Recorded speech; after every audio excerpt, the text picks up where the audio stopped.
So it's officially less than a week away until the National Basketball Association hosts their annual draft, which 60 of the top collegiate and international basketball players across the nation are chosen by 30 teams picking within the NBA draft. 1 month ago, the NBA draft lottery announced that the top 3 picks in this year's draft go in the order of number 1, Boston Celtics, number 2, Los Angeles Lakers, and number 3, Philadelphia 76ers, with Boston being somewhat content with point guards this year. In this year's draft, having the top 2 prospects being Markelle Fultz, point guard from the University of Washington, and Lonzo Ball, point guard from UCLA. It seems very likely that Boston would be trading the number 1 overall pick to a team willing to give them what they feel the pick is valued at, with Boston recently trading their first overall pick to Philadelphia for the 76ers number 3 pick and the first round pick in the near future. It seems very likely that the Sixers fans may be in for a treat next season, with the combined talents of a healthy Joel Embiid and their 2 upcoming rookies being Simmons, who sadly could not play last due to a foot injury,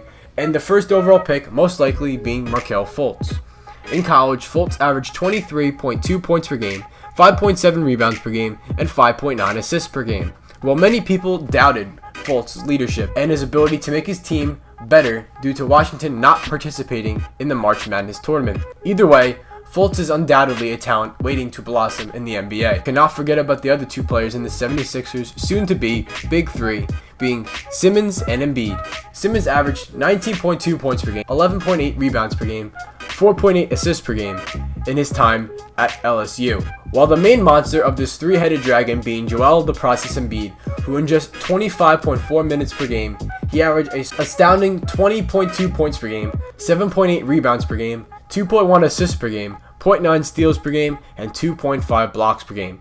And the scary part was, he was on 1, a minutes restriction, and 2, this was his rookie season in the NBA. Who can forget about Dario Saric, who averaged solid numbers this season with 12.8 points per game, 6.6 rebounds per game, 2.2 assists per game. Whether you may like it or not, in a few years, you're going to be fearing the 76ers as many teams did with the Golden State Warriors this year.